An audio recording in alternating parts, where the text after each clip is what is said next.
Please join me in welcoming the Governor of Virginia, the Honorable Abigail Spanberger.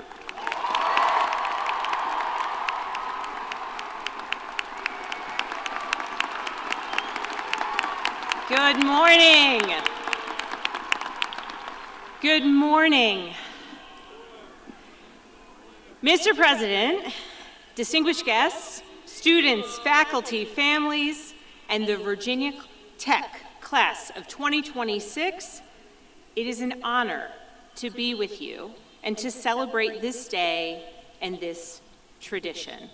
And thank you for inviting me to speak at this commencement despite my educational background. I'll begin by admitting that I'm watching today's ceremonies through the eyes of a mom who's about to send my oldest daughter to college this fall. And as someone who's got some friends in the audience, Alex, I got into town too late to make it to the barbecue, but I'm proud of you and all of your friends. And I know that the successes of you, the graduates here today, I know your successes are shared by so many people who have been cheering you on for so many years. Your parents, your grandparents, your siblings, your treasured aunts, uncles, and support systems. Today, it belongs to all of you as well as your loved graduates.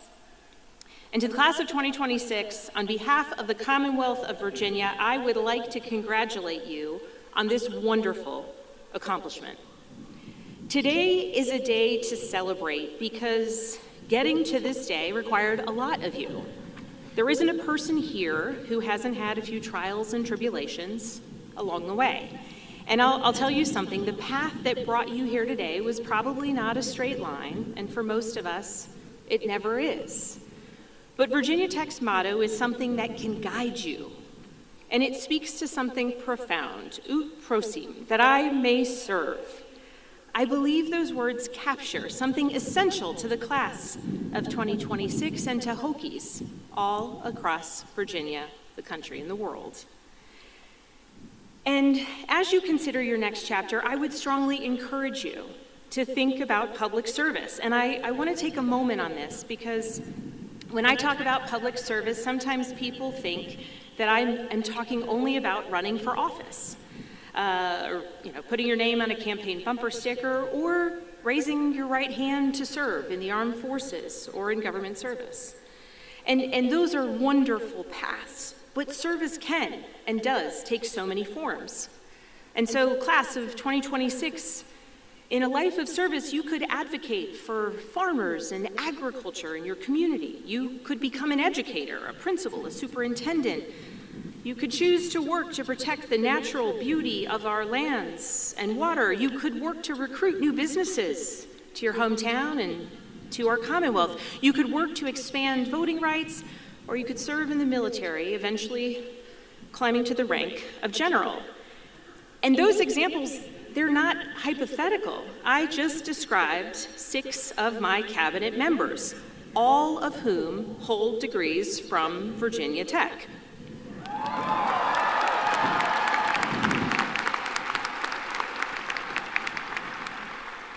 Lest you think I have any bias towards any schools anywhere else, I would just, by the numbers, quite literally half of my cabinet secretaries are Hokies.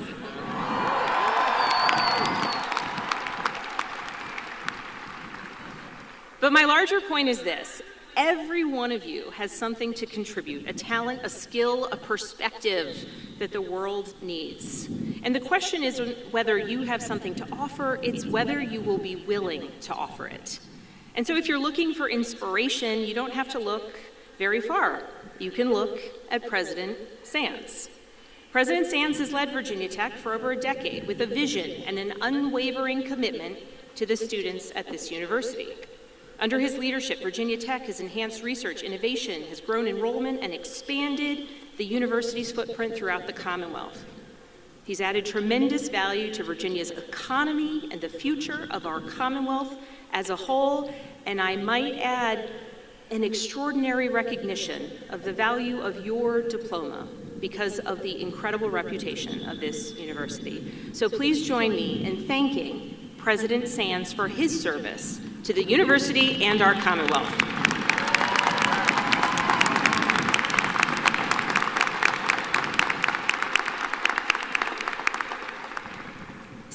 standing here today, it's hard not to think about what I imagined my own path would look like when I sat at my own graduation some 25 years ago. And I thought it would be a good idea this morning to listen to a playlist from the year I graduated college, which perhaps was not wise, because once you're listening to Destiny's Child, Nelly, and a little bit of Shaggy, you end up getting distracted from the task at hand. But I think I would begin with a couple things. When I graduated college, I had no plan for a political career.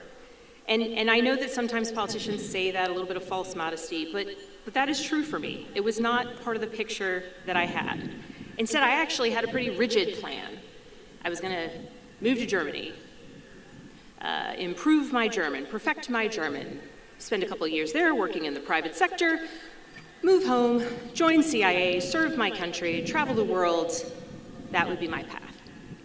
And that's not what happened. In fact, what happened instead was I was prepared for a whole variety of opportunities to rise up. Now, I always knew where I wanted to go. CIA was my goal. But what I didn't know at the time was it wouldn't actually be my final destination. And it was my goal, working at CIA, serving my country, traveling the world. That was a goal, and I thought there was one way to get there. And then 9/11 happened. I was living overseas, and I wanted nothing more than to be back home. And I moved back home, and I applied to CIA, and I got that job offer. And then my background check took 4 years. These hurdles along the way, they make you doubt whether you're headed in the right direction. But if you stay kind of focused on what it is that you want, where it is that you believe you want to go, you'll find that doors open along the way. And sometimes it's not without any obvious logic. And in my case, the path got a little windy, but doors kept opening, and I kept being willing to walk through them. Sometimes with confidence, sometimes with tremendous uncertainty about where they led, and whether I was getting off path. And when I was sitting where you're sitting, I truly could not have imagined ultimately the windy path that led me here. Because how could I? No path towards whatever it is that you wish to achieve is a straight one. And so my advice to you would be to make sure that you're thinking through the goals. May they be broad or specific, but recognize that there's no one singular, and oftentimes never a straight path to get there.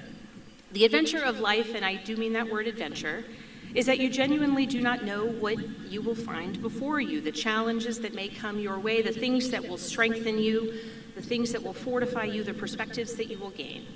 And that isn't a warning, it's an invitation to say yes when there's a door that opens before you. You don't always have to know what's on the other side. Sometimes the adventure is part of the learning. And sometimes even when you've said yes and when you're moving in the right direction, that path gets hard, really hard.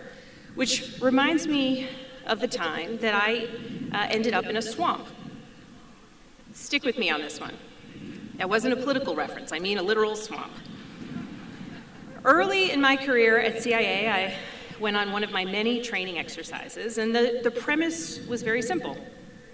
My colleagues and I needed to get from point A to point B. Our training exercise facilitators, they gave us a compass, lined us up along the woods, and said, now you wait. We didn't know what we were waiting for. We didn't know where we were going. We only knew the azimuth on that old school compass we needed to set. It got dark, night fell, all of a sudden we're standing on the edge of the wood line, and they said, go. And we said, where? And they said, follow your compass. And that's it, figure it out. So we set off individually, all knowing that our other colleagues were somewhere in the woods as well, but it was dark and it was summer, so it was hot and the trees were dense. And we set off, and at one point I noticed the ground below me kind of getting softer. Noticed I was on a decline. And then I realized I was walking into a swamp. And I kept sort of walking through. At what point in time is this not a good idea? In the dark, in a swamp, and there's noises and crinkling, and I'm just staring at these little glow-in-the-dark lines on my compass. And I said, okay, if it gets to my knees, that's maybe when I turn back. And I kept going, and the ground kept getting softer and softer and mushier, and good thing I was wearing good boots. And I kept thinking maybe I should turn back. But I kept going, we kept going, and that water only came up mid-shin, and so I kept going. And I'll be honest, trudging through a swamp in the dark with just a little glow-in-the-dark line on a compass, that was never a specific skill that I was going to need in real life. But the whole point of the training wasn't that destination. It was proving to myself, my colleagues, proving to themselves that you can do hard things, and that quite literally you follow the compass, whether it's the one in your hand or the one in your heart or the one in your mind, the compass leading you towards what it is that you wish to be doing.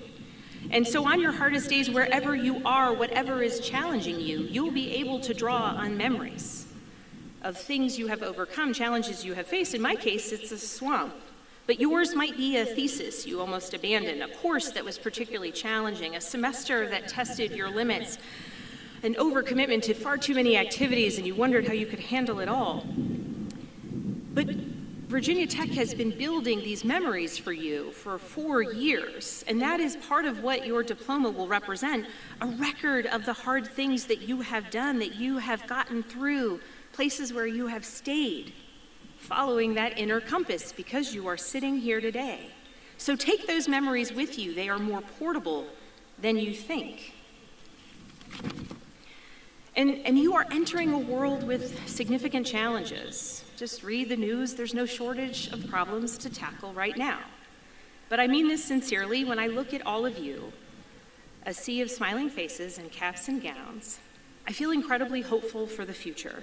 You are the products of an academic institution that has been preparing leaders for more than 150 years. And I have every confidence that as you leave this campus or Blacksburg, you're not just ready to adapt to the world as you find it, but you are ready to use your talents, to do your part to make it better, to bring that service to bear. Because just as no individual path moves in a straight line, neither has the progress of our country. And the story of our Commonwealth and our country, it's a story of circuitous paths, of hard-won steps forward, some setbacks, and people who kept moving, following a compass of what they believed was right. People who could have turned back, and it would have been easier. And your generation is not the first to inherit a complicated moment, but you are the ones here now. Do not be afraid of it. And it's also worth noting that you are graduating in 2026, the year marking 250 years since the declaration of our American independence.